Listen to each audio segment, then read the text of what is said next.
Evangelho de Jesus segundo escreveu Lucas, capítulo 23, do versículo 1 ao versículo 25. A palavra do Senhor assim nos diz: Então toda a assembleia levantou-se e o levou a Pilatos, e começaram a acusá-lo, dizendo: Encontramos este homem subvertendo a nossa nação. Ele proíbe o pagamento de impostos a César e se declara ele próprio o Cristo, um rei. Pilatos perguntou a Jesus: Você é o rei dos judeus? Tu dizes, respondeu Jesus. Então Pilatos disse ao chefe dos sacerdotes e à multidão: Não encontro motivo para acusar este homem. Mas eles insistiam. Ele estava subvertendo o povo em toda a Judeia, com os seus ensinamentos. Começou na Galileia e chegou até aqui. Ouvindo isso, Pilatos perguntou se Jesus era galileu. Quando ficou sabendo que ele era da jurisdição de Herodes, enviou-o a Herodes, que também estava em Jerusalém naqueles dias. Quando Herodes viu Jesus, ficou muito alegre, porque havia muito tempo que queria vê-lo. Pelo que ouvira falar dele, esperava vê-lo realizar algum milagre. Interrogou-o com muitas perguntas, mas Jesus não lhe deu resposta. Os chefes dos sacerdotes e os mestres da lei estavam ali, acusando-o com veemência. Então Herodes e os seus soldados ridicularizaram-no e zombaram dele. Vestindo com um manto esplêndido, mandaram-no de volta a Pilatos. Herodes e Pilatos, que até ali eram inimigos, naquele dia tornaram-se amigos. Pilatos reuniu os chefes dos sacerdotes, as autoridades e o povo, dizendo-lhes: Vocês me trouxeram este homem como alguém que está incitando o povo à rebelião. Eu examinei na presença de vocês e não achei nenhuma base para as acusações que fazem contra ele. Nem Herodes, pois ele o mandou de volta para nós. Como podem ver, ele nada fez que mereça a morte. Portanto, eu o castigarei e depois o soltarei. Ele era obrigado a soltar-lhes um preso durante a festa. A uma só voz, eles gritaram: Acaba com ele! Solta-nos Barrabás! Barrabás havia sido lançado na prisão por causa de uma insurreição na cidade e por assassinato. Desejando soltar a Jesus, Pilatos dirigiu-se a eles novamente. Mas eles continuaram gritando: Crucifica-o! Crucifica-o! Pela terceira vez, ele lhes falou: Por quê? Que crime este homem cometeu? Não encontrei nele nada digno de morte. Vou mandar castigá-lo e depois o soltarei. Eles, porém, pediam insistentemente com fortes gritos que ele fosse crucificado. E a gritaria prevaleceu. Então Pilatos decidiu fazer a vontade deles. Libertou o homem que havia sido lançado na prisão por insurreição e assassinato, aqueles que eles haviam pedido, e entregou Jesus à vontade deles. Amém? No versículo 24, leia comigo apenas a primeira frase. Então Pilatos decidiu. Mais uma vez. Então Pilatos decidiu. Mais uma vez. Então Pilatos decidiu. E o que foi que ele decidiu? Fazer a vontade deles. Amém? Amém. Eu tenho uma memória muito boa. Eu acredito que tenho uma memória muito boa. Eu acredito que tenho uma memória muito boa porque eu me lembro de fatos. E por conta dos fatos que eu me lembro, algumas pessoas terminam por me elogiar e dizem assim: Pastor, não é possível que o senhor só tenha essa idade. O senhor se lembra de coisas muito antigas. Eu lembro não apenas de fatos, mas eu lembro de letras de músicas. Eu lembro de programas televisivos. E entre os programas televisivos que eu me lembro de um programa estrelado pelo Silvio Santos, que se chamava Domingo Legal. Muito antigo. Mais antigo do que esse, havia um outro chamado Domingo no Parque. Neste Domingo no Parque, Silvio Santos levava para diante da sua plateia uma criança. E ele colocava a criança numa espécie de uma máquina, de uma caixa, onde essa criança não ouvia absolutamente nada. Ela estava com os ouvidos, um fone de ouvidos, e diante dos seus olhos havia apenas uma lâmpada. E a instrução era essa: quando a lâmpada acender, você diz sim ou você diz não. Quando a lâmpada acender, você faz a escolha, e depois de você escolher se você quer ou se você não quer, você diz no microfone. E o Silvio Santos, com aquele jeitão dele, né? Ele mostrava uma bicicleta e dizia assim: fulana de tal, você quer uma bicicleta? E a luz acendia, ela não estava vendo a bicicleta, não é? E aí, quando a luz acendia, ela optava por uma das respostas: não! E toda a plateia ficava louca de raiva, toda a plateia ficava entristecida, queria ajudá-la de todo jeito, gritava em alto e bom som, mas ela não podia ouvir. E de repente, lá no meio do caminho, você quer um autorama, antigo, né? Você quer um autorama e tal, tal. Sim, aí todo mundo, demais, demais, demais. Na próxima pergunta ele dizia assim: você troca o autorama por uma banana descascada, amassada, que não serve para nada. Aí todo mundo ficava torcendo para que ela gritasse não. E o que é que ela gritava? Sim. Aí nós ficávamos loucos, nós queríamos vontade de entrar na televisão e dizer: como é que essa pessoa faz uma escolha dessa, não é? Apesar de não estar vendo, apesar de ignorar. Nós ficávamos muito alegres quando ele pegava uma chupeta velha e dizia assim: você quer agora trocar essa chupeta velha por uma bicicleta, um autorama e um tênis Montreal? Apelei agora? Apelei? E um tênis Montreal? E aí então a criança gritava: sim, era a última vez. Todo mundo rejubilava, todo mundo ficava muito alegre, muito feliz. Eu estou falando dessa história porque muitas e muitas foram as vezes que eu quis escolher no lugar da pessoa, que eu quis dar a minha opinião no lugar da pessoa, mas era impossibilitado. Obviamente essa era uma experiência pessoal, obviamente essa era uma situação vivencial em que aquela era a única pessoa que poderia decidir-se. E as suas decisões obviamente se desdobrariam em boas coisas ou em absolutamente nada. Nesta noite, se Deus me permitir, eu quero falar sobre decisões. Nesta noite, se Deus me der graça, eu quero falar sobre essa capacidade que Deus nos concedeu de decidirmos. E é bem verdade que a infelicidade que muitas das pessoas estão passando, estão palmilhando nos dias de hoje, é o resultado de escolhas muito ruins que foram feitas lá atrás, lá no passado. Mas se Deus me conceder graça, não apenas para explanar acerca disso, eu também quero lhes dizer que também nos dias de hoje nós estamos capacitados a plantarmos. E se nós não quisermos colher infelicidade lá na frente, nós devemos escolher melhor as sementes que lançamos ao chão, as sementes que lançamos ao solo, as sementes que plantamos na vida das outras pessoas. Por quê?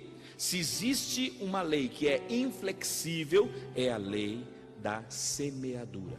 O que nós plantarmos, mais cedo ou mais tarde, nós haveremos de colher.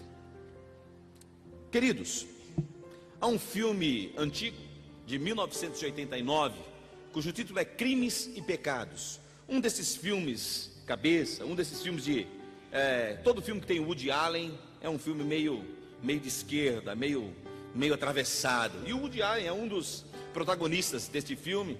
E são duas histórias paralelas que vão, obviamente, se encontrar no final do filme. Mas Woody Allen, ele se não me falha a memória, um cineasta, e numa das suas conversas com outro protagonista do filme, ele solta uma frase que, ao meu ver, é lapidar. Diz ele: nós somos a soma das nossas decisões. Nós somos o resultado das nossas decisões. Eu devo, em partes, concordar com ele. Por que em partes?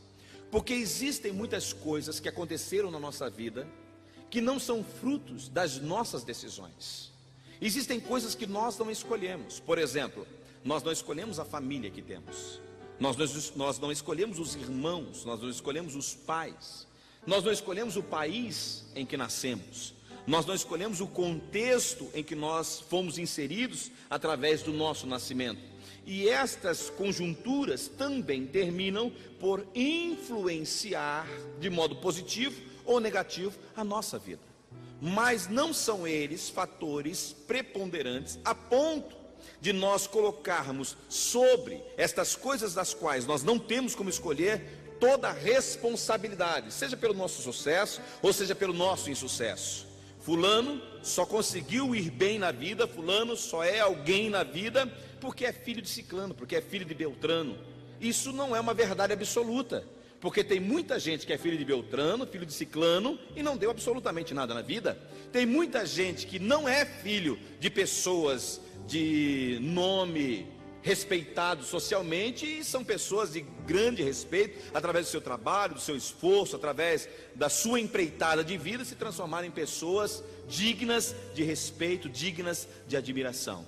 Por isso eu quero botar uma ressalva, mas de modo generalizado, sem nos preocuparmos com minúcias, de modo a falarmos a todos, é verdade, nós somos a soma das nossas decisões. É verdade, precisamos compreender que quando nós nos decidimos por algo, quando nós optamos por alguma coisa, automaticamente nós estamos descartando outras coisas. Quando nós vamos fazendo opções e mais opções e vamos descartando e descartando, é este fazer opções por algumas coisas e esse descartar outras coisas é que vão urdindo e tecendo esse grande e emaranhado modo que nós chamamos modus vivendi. É a nossa vida, o nosso modo de ser, é justamente o resultado de coisas que nós dissemos sim e de coisas para as quais nós dissemos não. Quando você escolhe, por exemplo, na área da sua profissional, quando você escolhe ser médico, você automaticamente está dizendo não a uma outra profissão.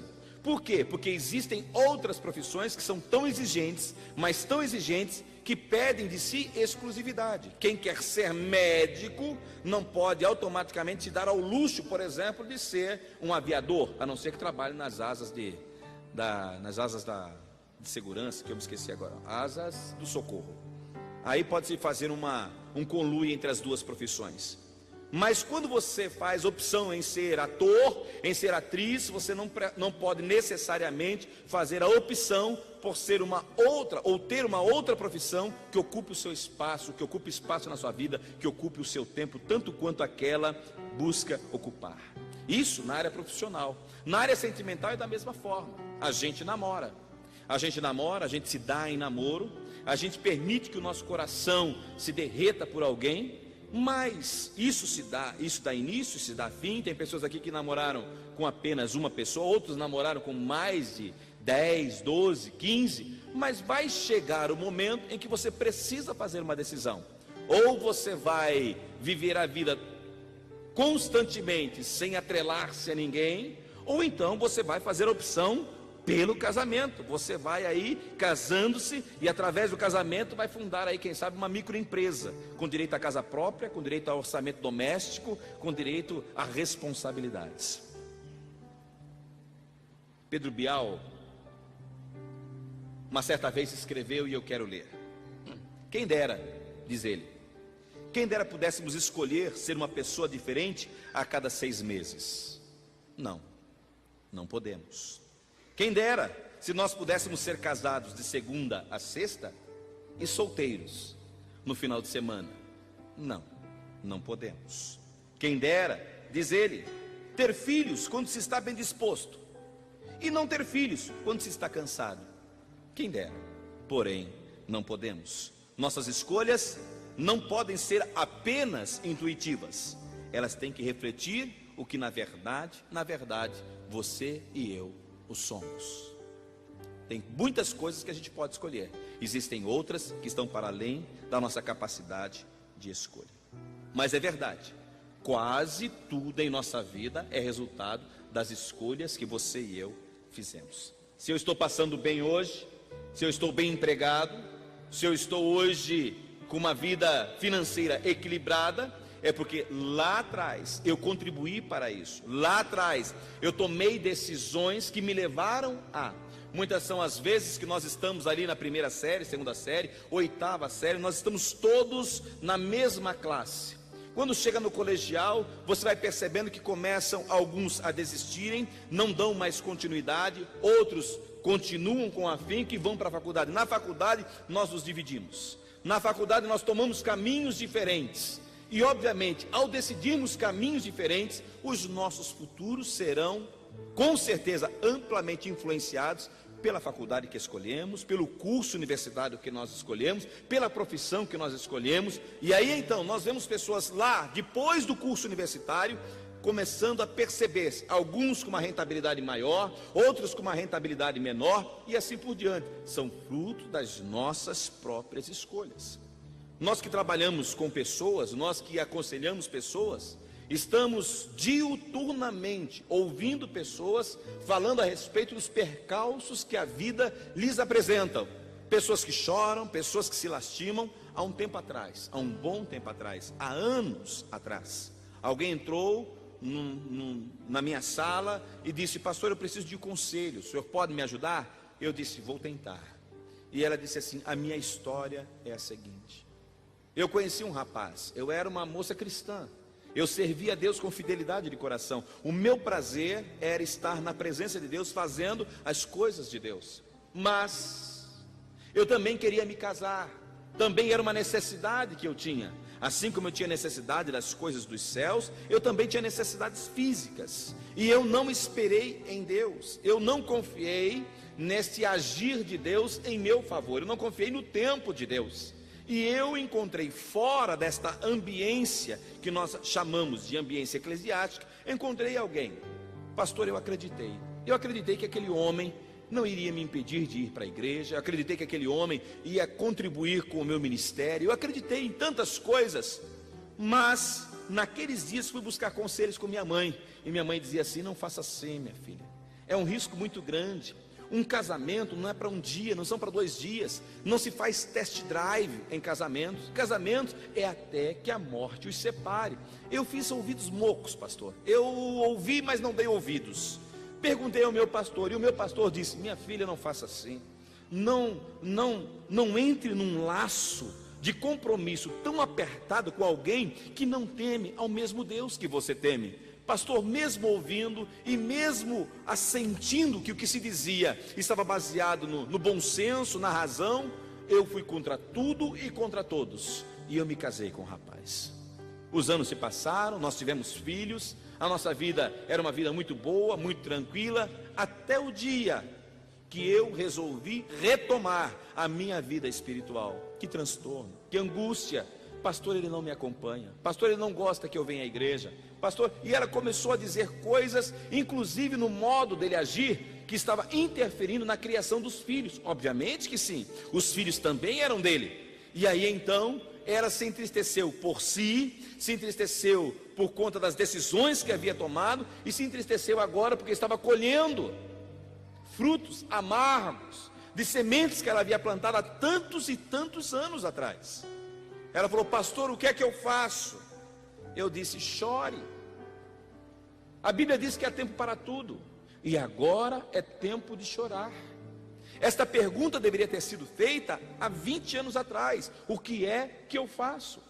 E quando você perguntou o que deveria fazer, pessoas cheias do Espírito Santo de Deus lhe disseram que você deveria ter feito, e você não o fez. Quantas curvas você já virou daqueles dias para esse dia? 20 anos de existência, 20 anos é uma vida. Quantas decisões após aquela você já tomou? E hoje a sua vida é a resultante, a sua vida é o desdobramento de decisões que você tomou nesta relação há 20 anos atrás. Você vai perceber nesta noite que enquanto eu vou falando, o Espírito de Deus vai fazendo você rememorar situações vividas, e porque você as viveu, o resultado daquelas situações se dão na sua vida nos dias de hoje. Existem casais que são tremendamente equilibrados, e são equilibrados socialmente falando. Existem casais que nem temem a Deus, existem casais que nem frequentam igrejas evangélicas, existem casais que nem religião têm, e são mais equilibrados do que muitos daqueles que talvez frequentem uma ambiência religiosa. Por quê? Porque lá atrás eles investiram, lá atrás eles procuraram cavar, lá atrás eles investiram tempo, dinheiro nos alicerces. Por isso, socialmente falando, eles têm um equilíbrio maior. E é difícil encontrar pessoas com desequilíbrios familiares dentro das igrejas? Lógico que não. Por quê? Porque aqui é a oficina de Deus. Porque aqui é que as pessoas vêm para serem consertadas. Porque aqui é que há a esperança de que erros passados possam ser transformados em bênçãos presentes e bênçãos futuras. Este é o lugar. Este é o lugar dos imperfeitos. Este é o lugar dos casamentos machucados. Este é o lugar das pessoas feridas. Este é o lugar de pessoas que tomaram decisões erradas, mas não querem mais andar por elas. Este é o lugar de pessoas que querem ver as suas vidas com páginas viradas. Este é o lugar. A Bíblia nos diz que Deus é um Deus de amor, de graça. E Deus compartilhou comigo e com você o privilégio de podermos decidir a nossa vida. Quero lhes perguntar: existe algo escrito a respeito da nossa vida que esteja para além das nossas decisões? Você é uma das pessoas que acreditam em destino? Você é uma das pessoas que acreditam piamente que a sua vida já está escrita nas estrelas?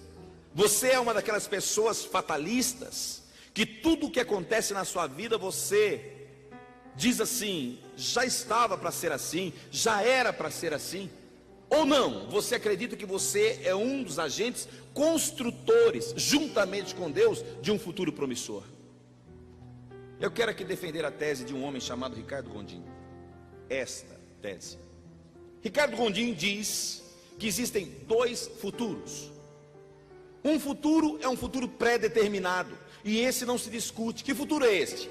Jesus há de voltar. Pronto, isso não se discute. Céus e terra passarão. Isso não se discute. Todos aqueles assuntos apocalípticos não se discute. Há de acontecer. Já foi dito que há de acontecer. Então você percebe que existe um futuro predito de modo macro. A grande pergunta é esta: e de modo micro? E a sua vida pessoal? Também tudo já está escrito. A pessoa com a qual você vai se casar, a empresa nas quais você vai trabalhar, os tênis que você vai comprar, tudo isso já está pré-determinado. Por quê? Por que é que não pode estar pré-determinado? Qual é a razão? Não pode estar pré-determinado porque, se o estiver, não há nenhuma culpabilidade em você por qualquer erro que você cometa. Se você cometer um erro, se você dobrar uma esquina de modo errôneo diante dos olhos de Deus, você tem a desculpa de dizer: tudo já estava predito, tudo já estava determinado por ti, até mesmo os erros que eu cometi. Por isso que nós, dia após dia, juntos com a graça de Deus, e alguns sem a graça de Deus, vão construindo dia após dia o futuro que lhes espera. Será que é assim?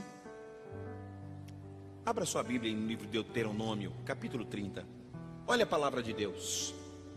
Deus, mantendo uma relação única com uma nação única, uma nação de sua própria escolha, disse assim: hoje, diz o Senhor, invoco os céus e a terra como testemunhas contra vocês.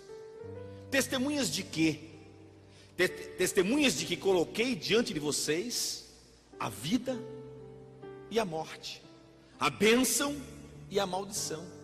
Sabendo disso, diz o Senhor, agora escolham a vida, para que vocês e os seus filhos vivam. Vivam. Não há privilegiados diante de Deus. Deus coloca diante de todos aqueles que aqui estão nesta noite, independente de quem você seja, independente do que você tenha, Deus coloca diante dos seus olhos nesta noite dois caminhos. Um é um caminho de bênção, um é um caminho de fartura. Apesar de aparentemente ser apertado, este é o caminho que há de te conduzir a salvo. Para onde? Aos pés do Senhor, a salvação. Um outro caminho enlarguecido é o caminho da maldição, é o caminho da derrota, é o caminho da morte. Morte, a Bíblia nos fala, quando falamos de morte, falamos de separação de Deus. O que é que Deus está dizendo em outras palavras? Hoje eu vos coloco dois caminhos: ou vocês se aproximam de mim, aproximando-se da bênção, da compreensão, do afeto, do carinho, ou vocês se distanciam de mim, e ao se distanciarem de mim, vocês também terminam por se distanciar de tudo aquilo que eu sou. Estou buscando paz. Distantes de Deus não há paz, não há paz que dure, não há paz verdadeira, há fakes, a paz que nós chamamos de paz falsas. Que paz falsa? Paz falsa é aquela que Jesus relatou dizendo assim: deixo-vos a paz, não vos a dou como o mundo a dá. O mundo que está, esse sistema que busca excluir da nossa vida a presença de Deus, ele também nos concede paz, mas não é uma paz verdadeira. A paz que o mundo nos concede é aquela paz que qualquer pessoa, naquelas condições, consegue sentir. Quando tudo ao redor vai bem, ele se sente em paz. Quando tudo está perfeitamente encaixado, ele se sente em paz. Mas a paz que Deus promete é aquela que nós podemos usufruir, podemos sentir, podemos saborear, mesmo quando as coisas estão andando de modo a roubar de nós a nossa tranquilidade, o nosso sossego. Percebam, Deus está colocando diante de mim e de você, e Ele termina usando o verbo escolher. E se Ele disse para mim que eu posso escolher, é porque Ele me capacitou a escolher. Você tem capacidade para escolher. E quando nós ouvimos dizer que Deus nos capacitou a escolher, é um grande privilégio. Não é um privilégio eu poder escolher o que há de acontecer com a minha vida. Não é um privilégio eu poder escolher se dobro para a direita ou para a esquerda. É um grandíssimo privilégio. O que é que nós nos esquecemos? É que todo privilégio traz juntamente consigo responsabilidades. Quanto maior for o privilégio, maior será a responsabilidade. Não existe privilégio maior do que poder decidir o que vai acontecer na sua vida. Logo, não existe responsabilidade maior do que fazer acontecer o que há de ser a sua vida. Nós queremos apenas a faceta de privilégios, mas não existem privilégios se não existirem juntamente com eles as responsabilidades. Vida ou morte depende das nossas escolhas no nosso casamento. Vida ou morte depende do modo como a gente trata. Bênção ou maldição depende do modo como a gente trata. Eu já ouvi dizer e já ouvi muitos pregarem acerca de maldição hereditária. Maldição hereditária é aquele princípio dito em muitos lugares, que independente da sua atitude, independente da sua ação, independente da sua vontade, porque alguém proferiu uma palavra de maldição, de mau agouro, isso fatalmente há de juntar-se à sua vida e vai fazer que, independente das suas escolhas, você seja bem ou mal sucedido. Não é verdade. Não é verdade. Por que não é verdade? Porque a palavra do Senhor nos diz que não há absolutamente nenhuma maldição que se apegue a quem quer que seja, se nós a ela não dermos lugar, se não houver uma causa, se não houver uma justificativa para que ela se estabeleça naquele lugar. Não sei se há alguém nesta sala que tenha ouvido mais impropérios familiares do que eu, talvez até tenha. Palavras impensadas, de amigos, de parentes, de irmãos, de mãe. Mas ouvindo aquelas palavras, elas não foram determinantes da minha vida, não foram determinantes da minha sorte. Eu não permiti que as palavras de absolutamente ninguém, eu não permiti que ninguém, conceitualmente falando, pudesse trazer sobre mim uma palavra ou um destino que eu não quisesse para a minha vida. Você também não. Não importa o que disseram a você, não importa o que a sua família falou a seu respeito, não importa o que as pessoas disseram na sua infância, que é o exato momento onde as palavras mais se apegam ao nosso coração. O que é que importa então, pastor? É o que Deus falou a seu respeito, é o que Deus pensa a seu respeito. E Deus pensa a seu respeito coisas boas. Eu, diz o Senhor, penso a seu respeito coisas boas. Eu penso a seu respeito coisas que vão fazer você ir para frente e não para trás. Nós estamos sempre colocando na conta de outras pessoas a culpabilidade por escolhas que nós fizemos. Ah, pastor, hoje eu sou dependente químico porque um dia meu amigo me deu. Não, o trabalho do seu amigo usado pelo diabo foi apresentar a você o narcótico. O seu pecado, a sua culpabilidade foi que, fazendo mau uso da sua liberdade, optou por fazer o que não era correto. Isso é que é errado. Eu me lembro muito, tem um filme antigo chamado Advogado do Diabo.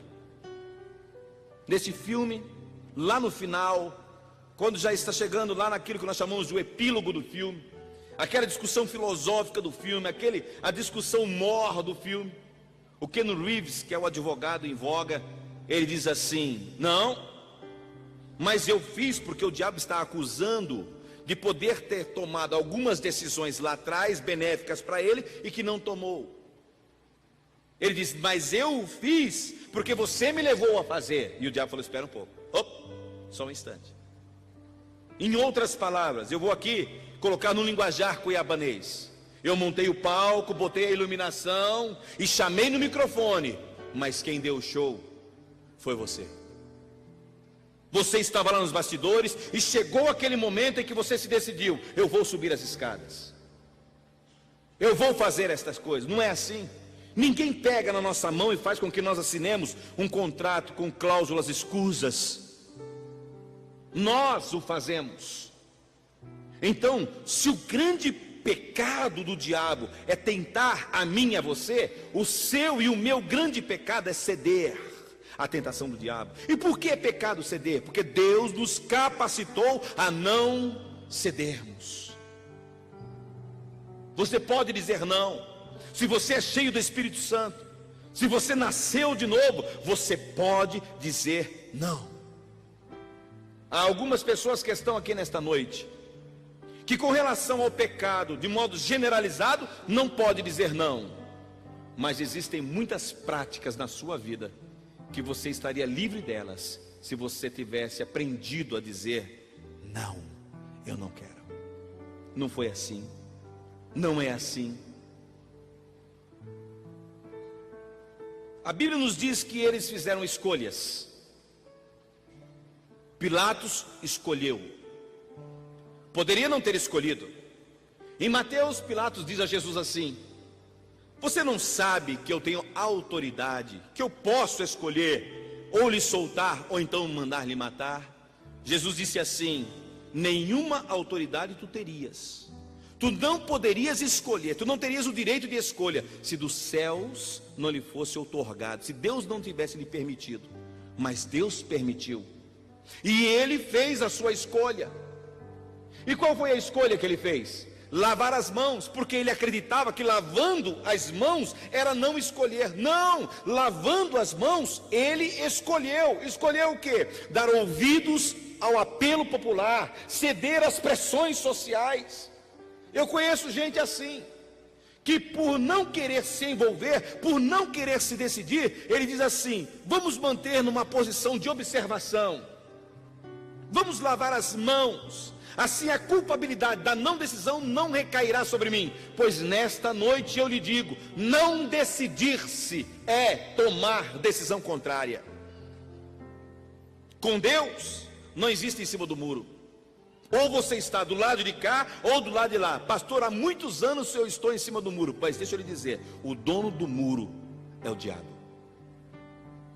Mesmo em cima do muro, você já está tomando a decisão. Você já está tomando o lado. Eu fico olhando e percebendo que eles fizeram opção pelo mal. Pilatos escolhe, a multidão escolhe. Temos aqui duas pessoas. Temos aqui Jesus, o justo, em quem eu não encontro nenhum mal. E temos aqui Barrabás. Participou de uma insurreição, é um assassino confesso, está condenado à morte.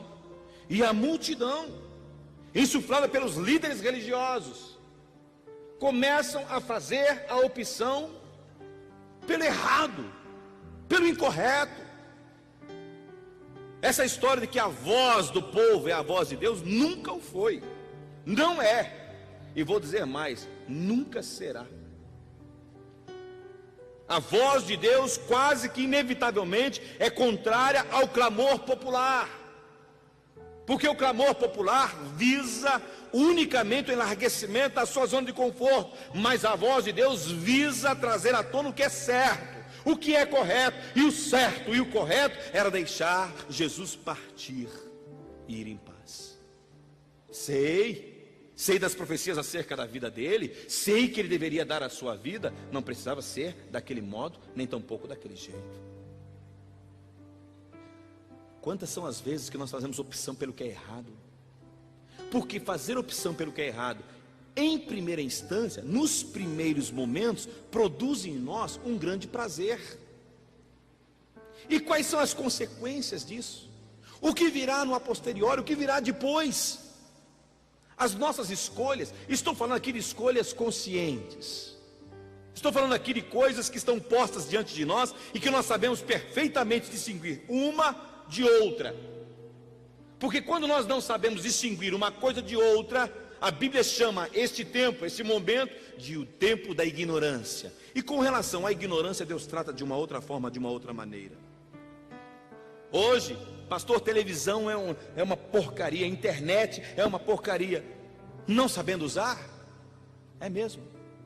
Graças a Deus, por conta da tecnologia, que hoje o controle está nas suas mãos. Você não precisa nem se levantar para controlar aquele aparelho. Qual é o problema da televisão e dos programas que hoje se passam? É que eles é que nos controlam. A gente não tem a força suficiente para mudar de canal. Aliás, nós estamos tão preocupados com a televisão. Pior do que a televisão é a internet. É na madrugada. Você não estranha quando o seu cônjuge fica até tarde da noite no computador? Você não estranha? Você não senta ao lado dele? Vamos conversar juntos? Vamos olhar as páginas juntos? Você não estranha? Porque se na televisão existe uma programação pré-determinada, na internet quem faz a programação é você. Na internet, verdadeiramente, você decide.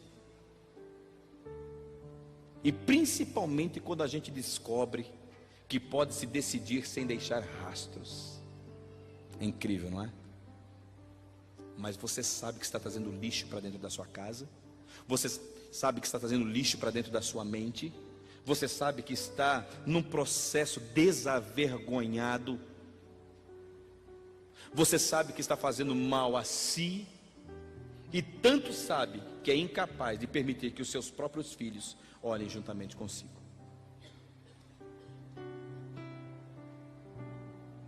Olha o que diz o Salmo de número 109, versículos 17 a 19. O salmista está falando de um homem ímpio. O salmista está falando de alguém que se desviou da verdade por vontade própria, de alguém que escolheu agir de modo aviltante, visto que amou a maldição. Preste atenção no verbo amar, e preste atenção onde é que ele dedicou e investiu o seu amor. Visto que amou a maldição, a maldição, lhe sobrevenha. E assim como não desejou a bênção, não apenas se aproximou da maldição, como também se ausentou, se distanciou da bênção. Não desejou a bênção, ela se afaste dele. Assim como se vestiu de maldição, como sua roupa, assim penetre ela nas suas entranhas, como água, e em seus ossos, como azeite. São escolhas que fazemos. Tem pessoas que estão passando por uma reviravolta de vida. Tem pessoas que estão passando por um estreito de vida. Tem pessoas que estão passando por uma dificuldade sem tamanho, pura e simplesmente porque, tendo a oportunidade de fazer o que é certo, optou por fazer o que era errado. Não foi assim. Não é assim. Com vocês apenas? Não, comigo também. Quando é que nós somos amaldiçoados? Quando nós fazemos escolhas tão erradas, mas tão erradas, escolhas estas que nos levam a distanciarmos do lugar onde a bênção se manifesta. A gente sabe onde a bênção está. A gente sabe como é que Deus gosta das coisas. Deus gosta das coisas certas. A gente sabe, a gente já pegou o jeitão de Deus, mas a gente faz vistas grossas. Eu ouço crentes dizendo assim: pastor, se eu não fizer, vem o outro e faz. Não faça. Não faça. E por que não faço, pastor? Porque você é diferente, porque você é espelho, porque você precisa refletir a glória de Deus onde quer que você esteja. Não faça. É por isso que o profeta, no final do seu livro, Malaquias, ele diz assim: então vereis outra vez a diferença. Há uma diferença entre o que serve a Deus e o que não serve. Tem que haver diferença. Não basta sermos diferentes, nós precisamos estar cheios de Deus de tal maneira a ponto de fazermos diferença. E fazemos diferença quando fazemos escolhas corretas, quando fazemos escolhas certas. Eles optaram por Barrabás, optaram. Abandonaram a Jesus e quando optaram por Barrabás, optaram pelo que era errado. Diz os Provérbios capítulo 26, versículo 2. Como pardal que voa em fuga, perceba, e a andorinha que esvoaça veloz, assim a maldição sem motivo justo não pega. Tem muitos crentes com medo de maldição. Tem muitos crentes com medo de situações adversas plantadas por outros na sua vida. Quem aqui tem medo de saravá? Levanta a mão. Você tem, Paulo? Ah, que você fez assim? Muitos aqui têm. Não tem a coragem de levantar a mão. E o senhor tem, pastor? Não tenho medo de saravá. Por que o senhor não tem, pastor? Porque maior é o que está em mim do que o que está lá fora. Eu estava na Universidade Federal, e na Universidade Federal foi levado um pai de santo para dar aula de antropologia africana. Me disseram, tem um pai de santo aí. Eu disse, o que ele está fazendo? Ele vai dar era um seminário. Eu falei, eu preciso me inscrever nesse seminário. Ele é pai de santo? É, eu preciso me inscrever nesse seminário. Quando cheguei na sala, havia um senhor magro. As guias dos seus orixás estavam em seu pescoço. Alguém o apresentou, disse o seu currículo, e eu estava ao fundo da sala. Foi então que disse, agora o senhor pode falar. Ele disse, só um instante. Antes dele falar, ele se levantou e foi ao banheiro. Quando ele se levantou e foi ao banheiro, eu disse para quem estava comigo, ele foi se preparar. A pessoa falou, será? Foi. Quando ele voltou com as guias atravessadas no peito. É o momento de guerra. E lá ele disse, falou isso, falou aquilo, falou isso, falou aquilo, falou aquilo. Alguém tem alguma pergunta? Eu tenho. E foi então que eu comecei a fazer algumas perguntas acerca do que ele cria, acerca do que ele estava proferindo. E ele disse assim, o senhor é religioso? Eu disse, eu não. E eu não sou religioso. Ele disse, o senhor entende de candomblé? Eu falei, não, mas eu quero entender. Ele falou, mas o senhor não é bobo como aparenta. Eu falei, tu dizes. Se sou ou não bobo, eu quero fazer mais perguntas ao senhor. Ele falou, você poderia esperar terminar a palestra? Posso, sim, senhor. Terminou a palestra, todo mundo saiu porque ela era super desinteressante. Mas para mim era super interessante. Quando terminou, nós cercamos ele. E aí, querido, eu quero saber. Ele gaguejou. Ah, mas é mais ou menos assim. Eu falei, por que você crê nessas coisas? Ele começou a responder de modo a esquivar-se. Aí eu disse, e por que as suas guias estão assim? Ele disse, porque eu fui me preparar. E enquanto ele estava falando das guias, eu me lembrei daquele caso de Campo Grande. Lembra que um homem bateu a porta de minha casa? Lembra do homem que fez escolhas? Lembra do homem que eu dei a ele agora a graça e a oportunidade dada por Deus de fazer novas escolhas? Lembra do homem que bateu a minha porta? O nome da rua que eu morava chamava-se Rua Cigana. Lá na Rua Cigana, número 398, o homem bateu a porta. Me lembrei nesse dia na UFMT. Quando ele bateu a porta, eu não queria conversar muito, olhei assim, pois não, senhor. Ele falou, você não tem alguma coisa para comer? Eu falei, olha, pronto eu não tenho, mas se o senhor quiser levar in natura. Ele falou, não, quero levar, se o senhor me der, eu quero levar. Fiz ali um apanhado, entreguei para ele, falei assim, o senhor é católico? Ele falou, sou católico. Falei, que bom, aqui em cima tem a igreja de um padre. O senhor vai lá, eu tenho certeza que eles vão lhe ajudar, se o senhor estiver passando necessidade. Mas se por alguma razão eles não te ajudarem, está vendo aquela torre lá? Estou. A igreja que eu pastorei é no pé daquela torre, pode ir lá que eu vou lhe ajudar. Aí ele olhou para mim, falou, não, na verdade eu não sou crente não, ou eu não sou católico não. Eu falei, não, o senhor é o quê? Ele falou, eu sou do baixo espiritismo, eu trabalho com magia negra. Eu falei, mas o que é isso? Que maravilha! O senhor trabalha com magia negra? Trabalho. Ah, então vamos conversar. Eu que não queria conversar, agora quero conversar. É mesmo? E o que é que seus espíritos fazem pelo Senhor? Ele falou, meus espíritos? Eu acredito inclusive que meu espírito foi que tocou no Senhor, para o Senhor me dar alguma coisa de comer. Eu falei, nisso o senhor tem razão. Ele falou, no quê? Que o espírito me tocou. E nisso o senhor não tem razão. Ele falou, no quê? Não foi o seu. O seu não tem poder de tocar na minha vida. Aí ele ficou meio assim, já não gostou muito. Ele falou, moço, por que o senhor está falando isso? Eu falei, porque os seus espíritos são fracos demais. Quando eu falei, ele pegou nas guias, por isso que eu lembrei do caso. Ele pegou nas guias dele, falou, o senhor não brinca com coisa séria, hein? Eu vou invocar. Eu falei, o senhor pode ficar à vontade. Fica tranquilo. Não tem problema nenhum. Aí ele falou assim, porque meu pai me deixou de herança só 2 livros de magia negra. É tudo que eu tenho. Por isso que eu estou dizendo que nem todas as condições nas quais nós nos encontramos são apenas fruto das nossas decisões. Aí ele disse assim, meu pai deixou 2 livros para mim. Falei, quais livros? Ele falou, de São Cipriano, o macho e a fêmea. E eu nem sabia que tinha livro macho e nem que tinha livro a fêmea. Aí eu disse a ele, quantos livros o senhor tem? Ele falou, eu tenho 2. Eu falei, mas eu tenho 4. Ele falou, o senhor tem 4 livros? Eu falei, 4. E cada um deles arrebenta com seus 2. Ele falou, não fala isso. O senhor não brinca com coisa séria. Eu falei, e tem mais um detalhe, eu vou te dar um deles. Aí ele gostou. O senhor vai me dar um? Vou, e vou te dar o da capa preta.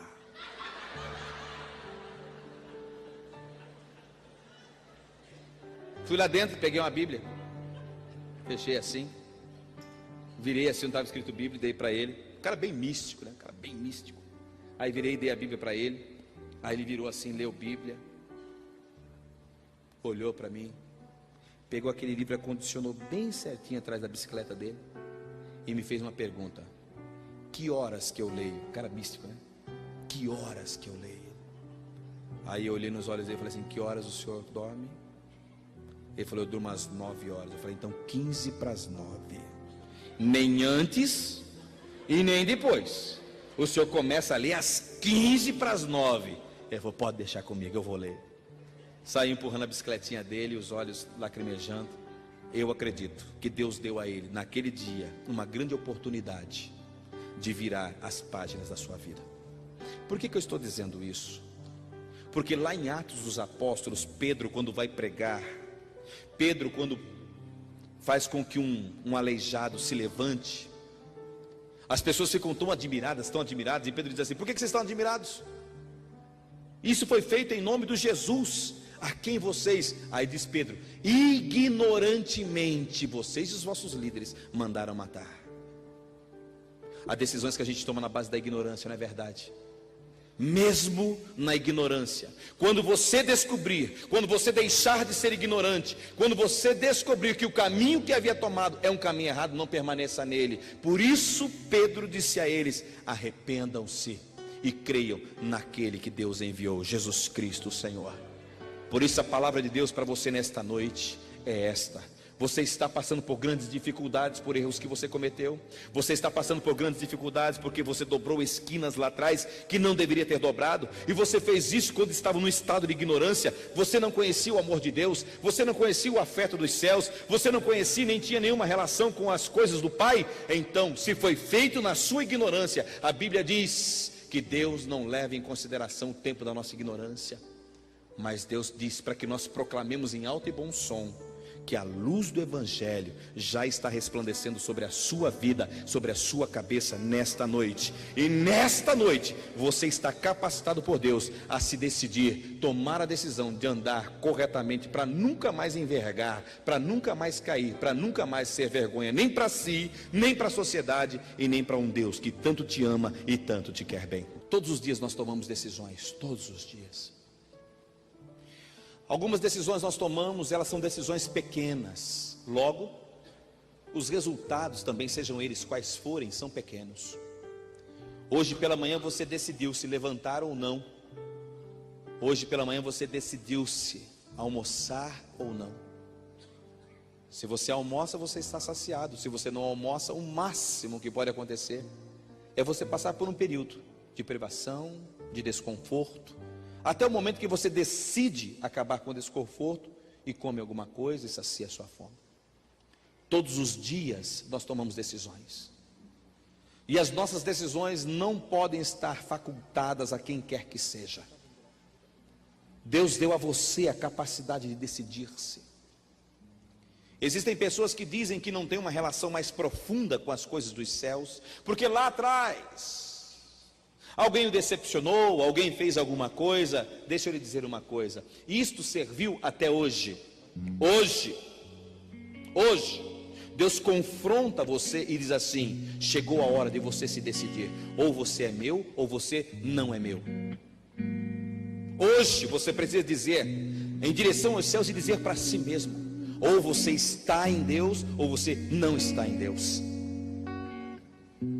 A Bíblia nos diz que no final da sua vida Josué deu uma palavra a uma comunidade enorme. Milhares e milhares de pessoas ouviram a voz de Josué dizendo assim: se Deus é tudo aquilo que Ele diz ser, se Deus tem se mostrado fiel, se Deus tem nos acompanhado, se Deus cumpriu as suas promessas, sirva-o com inteireza de coração.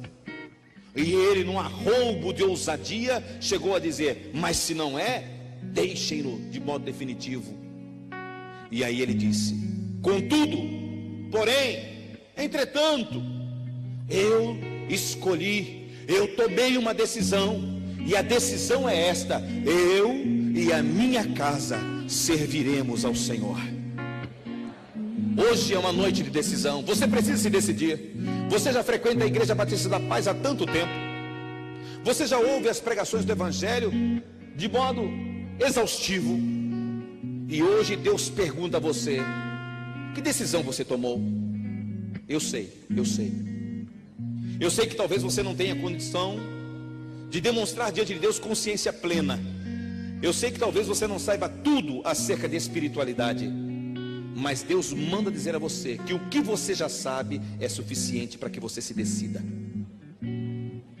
Talvez você possa não saber tudo para dar aula de teologia, mas o que você já sabe é suficiente para você dizer sim ou não. E a Bíblia diz que a palavra de Deus não volta vazia. Ela tem que trazer uma resposta minha e sua, ainda que seja não, mas que seja honesta. Ainda que seja eu não quero, mas que seja honesta. Deus prefere a pessoa que diz não e diz com honestidade, do que aquele que fica protelando. Deus prefere pessoas decididas, ou quente ou frio, ou comigo ou sem mim. E nesta noite eu te pergunto: alguém, estando aqui nesta noite, ouvindo a palavra de Deus, decidiu andar com Jesus? Há alguém que está aqui nesta noite e diz assim: eu quero Deus na minha vida? Há alguém que está aqui nesta noite e diz assim, e você lembra-se do começo da mensagem: quando você escolhe algumas coisas, você termina rejeitando outras. Quando você escolhe a Jesus, você rejeita este mundo. Quando você escolhe a Jesus, você diz não a tudo aquilo que não presta.